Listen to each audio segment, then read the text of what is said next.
that we may know Him. That is our greatest good, and that is what God is seeking by using this affliction in our lives.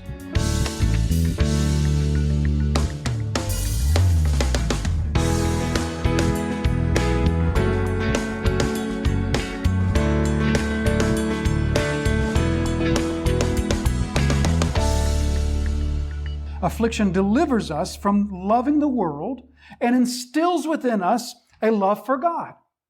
Affliction has a way of driving from us our love for the world and replacing it with a love for God. If we are children of the living God, then our scriptures tell us, just as in 1 John chapter 2, verse 15, do not love the world. Do not love the world and the things in it. Instead, affliction will drive that from us, because all of us have a heart that is prone to wander, as the songwriter says, is prone to wander. We are prone to once again fall back in love with the world, to once again fall back in love with lives of comfort and ease and earthly blessings. And affliction is a tool that God uses to drive that love of the world from us. 2 Corinthians 4, verse 17 and 18, for this light momentary affliction is preparing for us an eternal weight of glory beyond all comparison, as we look not only to the things that are seen, but to those things that are unseen. For the things that are seen are temporary, the things that are unseen are eternal. This light momentary affliction is driving that from us, and it's preparing for us an eternal weight of glory beyond all comparison. So Paul makes a definite connection between afflictions in this life, in which we look to Christ. Remember, Paul says, as we look not to the things that are seen, but to the things that are unseen. As we look to Christ, afflictions are creating for us an eternity that's greater. An experience of eternity that is more satisfying, more joyful, and more fulfilling. So how does that work? How do afflictions create for you a greater eternity? Afflictions are not changing the reality of eternity. The afflictions that we suffer, if we look to Christ in our afflictions, God is not watching this occur in our lives and then saying, oh, let me make this for them in heaven. Let me change the heavenly reality for them. Our afflictions are not changing the objective experience of heaven. Our afflictions are changing the subjective preparation for those experiences. Our afflictions, Paul says it, are preparing. And the preparation is the preparation of teaching our heart to value heavenly things instead of earthly things, to value the eternal. And thereby, our experience of it will be all the more sharpened and heightened and blessed. We're all familiar, of course, with the reality that water never tastes so sweet as when you're thirsty, right? Food never tastes so good as when you're famished. Sleep never feels so good as when you're exhausted, right? We all know these realities. The same reality on the spiritual level is what Paul's talking about. He's saying afflictions are preparing your heart for an experiencing of eternity that is sharpened and heightened and more aware of the blessedness of that eternity. And that preparation can only take place here, because preparations can only take place in advance. By definition, preparations can only be made in advance. As Jesus will say in Matthew's Gospel, seek first the kingdom of heaven, and all these things will be added unto you. For where your treasure is, that's where your heart will be also. This is the time of preparation to prepare the heart for that. Now, what can often get us confused is how forgetful we are. We experience the separation of a loved one, and then the coming back together with that loved one is sweet and precious. But we forget that, don't we? We forget that preciousness. Why do we forget it? We forget it because of our fallen, sinful hearts. Forgetfulness is a product of sin. When we reach that eternity, our earthly forgetfulness is gone, and God will take a lifetime of affliction in which you have looked to Christ. He will take a lifetime of affliction and bring all of that to bear upon your experiencing of eternity. That's why Paul can say, every light momentary affliction in this life is preparing a greater experience of eternity. Our greatest good is to have this driven from us, that we may know Him, to have our love for this world driven from us, to have our remaining love for sin driven from us, to have our spiritual dullness driven from us, that we may know Him. That is our greatest good, and that is what God is seeking by using this affliction in our lives. Philippians 3 and verse 10, as Paul says, that I may know Him. That I may know Him. And notice the context of knowing Him. And the power of His resurrection, and may share in His sufferings, becoming like Him in His death. Let me end with this story of a lady by the name of Vanitha Rendall Risner. Vanitha Rendall Risner is a hard name to remember, but the story of her life is an easy story to remember. You may remember about 3 years ago as we were studying Philippians 1 verse 29, we talked about her. She had written a book. Now she's written a couple more, but at the time she had written a book. The name of it was The Scars That Have Shaped Me. And this book is a story of her life. It's a story of how God has used affliction in her life. And so when I relate to you her story, you will recognize right away that this is a person who has experienced deep affliction from the hand of God and has been shaped profoundly by that. Vanitha was born in India. And as God would have it, just a day before her polio vaccine, she contracted polio. Now, this is an age in which polio is easily avoided, and when it's contracted, it's rather easily treated.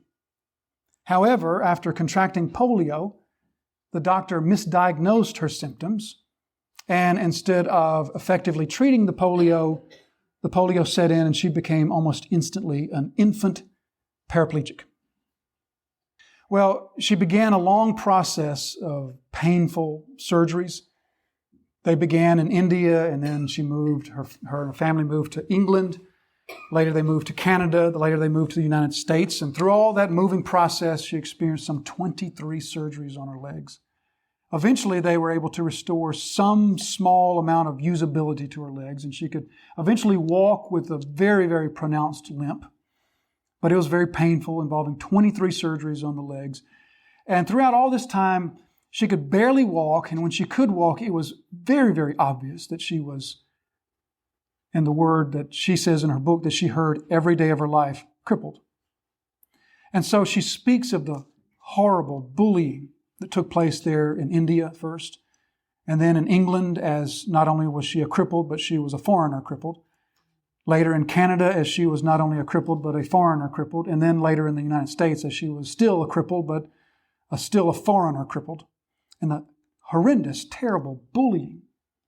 And the horrendous scars that resulted all over her legs, 23 surgeries on her legs, and the horrendous scarring, and how she would avoid any showing of her leg. You can imagine young teenage girl going to the pool, the gym, all those things with hideous scars all over her legs. And the tremendous, not just physical pain, but emotional pain. She would write in her book that she found great peace and solitude in the hospital. Because in the hospital, although it involved another painful surgery and another painful recovery, at least she wasn't being bullied. Well, eventually at about age 13, she was able to somewhat walk, and then she begins progressing through life. Later on, she marries, suffers 4 miscarriages. Finally, she gives birth to a son, names him Paul. He was, upon birth, diagnosed with congenitive heart failure or problem. which they corrected. This was, by this time she was living in the United States, and so they corrected it with open heart surgery on a two-day-old baby. Correcting the heart problem, in fact, correcting it so well, he was doing so well and beginning to thrive that as Paul was 2 months old, his cardiologist went on vacation. And as it would have it, during that vacation, she had an appointment and she came and saw the stand-in, the fill-in cardiologist, pediatric cardiologist, who once again misdiagnosed and thought that 2-month-old Paul was now doing so well that they need to take him off of all of his medications. He was dead 2 days later. Well, her suffering continues. Later on, she is diagnosed. Now she has, later in life, she's got 2 daughters that are physically healthy. They are now in their teenage years, and she's diagnosed with something called post-polio syndrome. Post-polio syndrome is an extremely rare condition that only affects those who have been affected by polio. But among a small percentage of people who have had polio, this post-polio syndrome sets in. And as she describes it in her book, she says it's like all of your energy and all of your body's healing ability is like a checking account in which you can only make withdrawals. You cannot make deposits. And so her body literally has a finite amount of energy. And the doctors, once they diagnosed this, they acted radically. They said, we must stop. You must stop all unnecessary activity, because it is literally as though when you cook dinner, that's one less dinner you can cook. That's one dinner closer that you are to being permanently in a wheelchair and unable to feed yourself. They said if you don't greatly curb all of your activity, you will be in a wheelchair by your age 40, unable to feed yourself. So immediately, no more hobbies, nothing fun, no going anywhere for fun, no doing anything for pleasure. Immediately, all of her activities must be managed, as you can imagine, just like I've got a limited number of times I can lift my arm. I've got a limited number of times I can walk up and go to the bathroom by myself. And as the reality of this life-altering disease is taking effect, her husband unexpectedly leaves her. And not just leaves her to go move in across town, but leaves to move several states away, leaving her with 2 teenage girls whom she's homeschooling. So you can see that this is a woman who knows affliction and knows it deeply and knows it intimately. Most likely more intimately than anyone in the room knows affliction. In her book, she writes of just such desperate times and how her life was just one episode after another of not only disappointment and pain and suffering, but a deep lack, a deep emotional lack that she experienced from all the bullying and all of the affliction that had been heaped upon her. And so, in her late teenage years, all of this affliction has really just reached a point at which she can no longer take it. She must, and maybe someone in the room can relate to this, she must know for sure if there really is a God. And if there is a God, why is this God bringing so much pain and suffering into her life?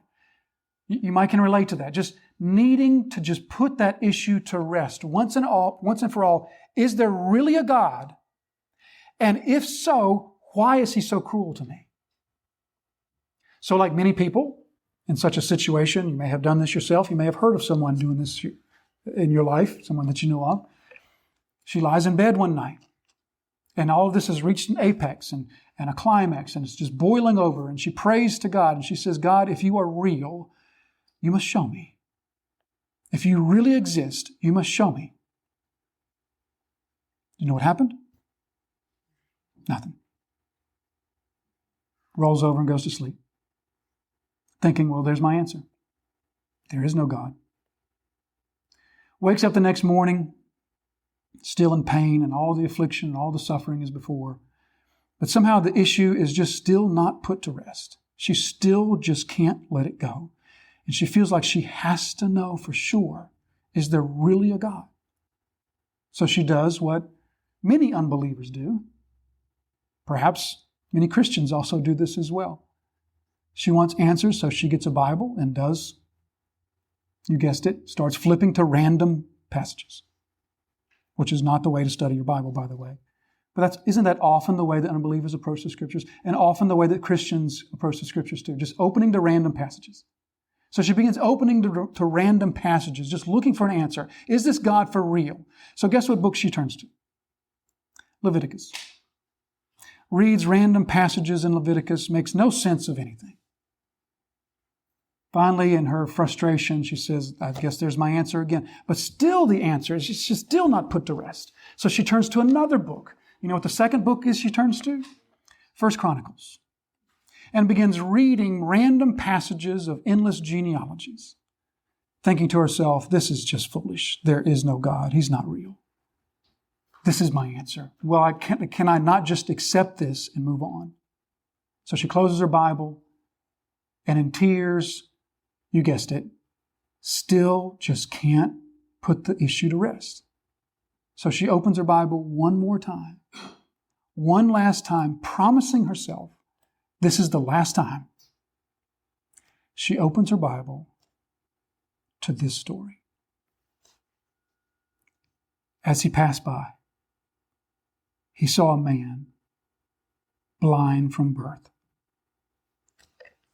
And his disciples asked him, Rabbi, who sinned, this man or his parents, that he might be born blind? Jesus answered, it was not that this man sinned, or his parents, but that the works of God might be displayed in him. And just like the woman, the Syrophoenician woman, whom God endowed with immediate spiritual comprehension, God endowed her with similar immediate spiritual comprehension. She writes that she immediately understood what God was saying. She immediately understood that the disciples were asking for the cause. What's the cause of this affliction? But Jesus' answer wasn't what the cause is. Jesus' answer is what the result is. The result is His glory. And from that moment, she knew, I don't know how, other than a Holy Spirit thing. From that moment, she knew that all of her affliction was for God's glory.